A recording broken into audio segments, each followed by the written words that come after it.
Hello everyone, good evening. कैसे हैं आप लोग? उम्मीद है सब लोग मजे में होंगे। चलिए, एक छोटा सा अनाउंसमेंट है।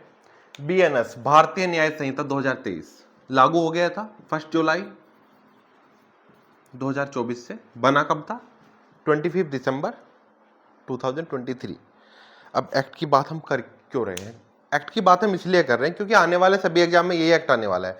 बीएनएस हुआ, ठीक है, बीएनएसएस हुआ, भारतीय नागरिक सुरक्षा संहिता 2023। देन उसके बाद हुआ आपका भारतीय साक्ष्य अधिनियम 2023। मतलब कौन सा? एविडेंस एक्ट, सीआरपीसी और आईपीसी। ये 3 एक्ट है जो कि लागू हुए हैं। अब क्या हो रहा है, जितने भी नए आने वाले एग्जाम में, सभी एग्जाम में पैटर्न किससे आएगा? नए वाले एक्ट से। और दूसरी बात, जैसे कि आपका हुआ राजस्थान एपीओ, जो कि दिसंबर में एग्जाम होना है, इसका नोटिफिकेशन ऑलरेडी पहले आ चुका है। क्या कि इसमें पुराने वाले एक्ट पूछे जाएंगे, ना कि नए वाले। तो ठीक है, इसके लिए आपको पुराने एक्ट पढ़ने हैं। बाकी जितने भी नए आने वाली जितनी भी वैकेंसी है, सभी में क्या आ रहे हैं? नए वाले एक्ट आ रहे हैं। अब प्रॉब्लम ये आ रही है, सर हम नया पढ़े पुराना पढ़े, नया पढ़े पुराना पढ़े। नया पढ़ेंगे तो पुराना भूल जाएंगे, पुराना पढ़ेंगे तो नया भूल जाएंगे। पहली बात दिमाग में ये बताओ, ये बिठा लीजिए सभी लोग, ये जो नए एक्ट हैं इनका 50 to 70% वही है जो कि ओल्ड था। कंसेप्ट की बात कर रहे हैं, कंसेप्ट वही है सेम जो कि पहले था। मतलब जो कंसेप्ट बेस्ड क्वेश्चन आएंगे सारे, वो पुराने के होने को कोई मैटर नहीं है, कोई फर्क नहीं पड़ रहा है। कितना? 50 to 70%, बाकी 30% चेंज है। लेकिन सेक्शन ये मान के चलो सारे ही सेक्शन चेंज है। सेक्शन की बात करें, सेक्शन सभी चेंज है। तो आप फोकस कीजिए नए वाले एक्ट पर, कंसेप्ट वही रहेगा। पुराने एक्ट में क्या करना, आप सिर्फ वो क्वेश्चन में डिफर मिलेंगे आपको जिनमें क्या हुआ है, सेक्शन में परिवर्तन हुआ है, सेक्शन चेंज हुआ है। तो उसके लिए क्या करना है, प्रीवियस ईयर या फिर एग्जाम से 1 महीना पहले, जब एग्जाम की डेट आ जाएगी, मैं राजस्थान एपीओ की बात कर रहा हूं, उस टाइम पे पुराने एक्ट पढ़ लेना। अभी आपके पास टाइम क्या है? सिर्फ आप एक एग्जाम के भरोसे नहीं बैठ सकते। जो सिर्फ राजस्थान एपीओ को लेकर के बैठे कि हमें राजस्थान एपीओ देना है तो पुराने ही एक्ट पढ़ने, नए नहीं पढ़ने, उनके लिए सिर्फ एक एग्जाम के भरोसे काम नहीं चलता। आप कितनी भी तैयारी कर लो, फिर भी कितने, मान लिया 99% आपके चांस है आपका एपीओ क्लियर हो रहा है, भगवान करे सबका हो जाए। लेकिन अगर 99% चांसेस, तो 1% वो भी तो है कि क्लियर नहीं हो रहा है, निगेटिव में है, क्लियर नहीं हो, फिर क्या करोगे? फिर बाकी एग्जाम के लिए टाइम कहां बचेगा? ये मान के चलना दिसंबर से पहले क्या क्या आ रहा है आपका? बिहार, यूके, दोनों का एपीओ आ रहा है,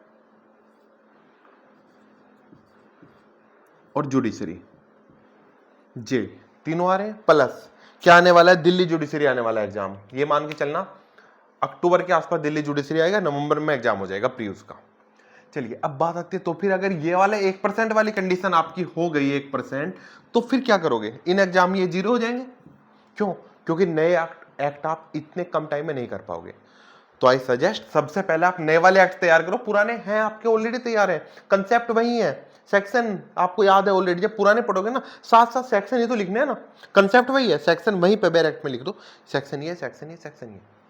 अब ये मत करना सर क्या बात कर रहे हो, हमारे पास तो ऑलरेडी लिस्ट है, इस सेक्शन में ये है, बेर एक्ट में स्टार्टिंग में। भाई वो लिस्ट किसी के याद नहीं होने वाली। वो सिर्फ किस लिए है कि आपको कोई सेक्शन देख रहे हो, ये पहले सेक्शन में कहाँ था, ये आपके में कहाँ, देखने के लिए है, वो याद करने के लिए नहीं है। जो जो आप सेक्शन पढ़ो, सारे सेक्शन तो आपको याद भी नहीं करने ना। जो सेक्शन याद करने, जो सेक्शन पढ़ना है, उस सेक्शन के ऊपर red pen, green pen, blue black से अलग कोई अलग, जो ताकि आपको अचानक बैरेट ओपन करते आपको दिखे कि पुराने सेक्शन ये था।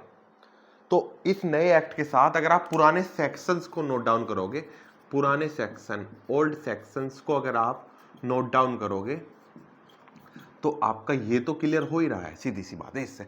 और नए आने वाले सारे एग्जाम ऑलरेडी क्लियर है, मतलब तैयार हैं, आपके कंसेप्ट तैयार है, आपका बैरेट तैयार है, सारी चीजें। तो उसी चीज के लिए एक जरूरी अनाउंसमेंट क्या है, कल से यूट्यूब पर लाइव नहीं करेंगे, अभी डेली एक क्लास आएगी भारतीय न्याय संहिता, जो कि 1 महीने की होगी, 1 मंथ। 1 महीने में पूरा बीएनएस भारतीय न्याय संहिता पूरा कवर हो जाएगा डिटेल में। केस लो नहीं लिखवाएंगे, लेकिन concept with section, old to new, सब कुछ कवर करेंगे। कल से यूट्यूब पर एक वीडियो आने वाली है भारतीय न्याय संहिता, वो, और ये तो कंफर्म है कल से आएगी वीडियो, आप सब देखना, समझ में आएंगी चीजें। बैरेट उठाना, सिर्फ वीडियो देखना, उससे कवर हो जाएगा प्री के लिए, या जो सेल्फ स्टडी करे उनके लिए बहुत बहुत बेनिफिशियल रहेगी। आपको सिर्फ क्लास देखनी है, छोटी 15-20 मिनट की मैक्सिमम क्लास होगी, और 30 क्लास में पूरा आईपीसी खत्म हो जाएगा, नए वाला। ठीक है, दूसरा क्या करना है, बैरेट खोलना है, क्लास देखनी है, नोट डाउन करना है, जो जो मेन मेन पॉइंट है, जो एक्स्ट्रा चीजें वो नहीं पढ़ेंगे, हम प्री के हिसाब से लेकर चलेंगे। ठीक है। अब दूसरी बात एक आप लोगों के लिए, अगर राजस्थान एपीओ का सिलेबस आपको करना है पूरा तो आप कमेंट कर सकते हैं। राजस्थान एपीओ का क्रैश कोर्स हम यूट्यूब पर ही अवेलेबल करा देंगे लाइव क्लासेज में। ठीक, कोई इंटरेस्टेड है राजस्थान एपीओ के लिए, उसमें नए पुराने दोनों एक्ट प्री के हिसाब से करेंगे हम सब कुछ, और जो अलग से एक्ट है आईपीसी सीआरपीसी एविडेंस के अलावा नए एक्ट हैं, कुछ 7-8 एक्ट हैं नए वाले जो आपने नहीं पढ़े हैं, वो बताना, वो भी हम यूट्यूब पर अगर एपीओ कराएंगे राजस्थान एपीओ यूट्यूब पर तो पूरा कराएंगे। चलेगा, आज मिलते हैं जल्दी, कल मिलते हैं बीएनएस की पहली क्लास, और एपीओ के इंटरेस्टेड हो तो कमेंट कर देना। Okay, all the best everyone, see you soon.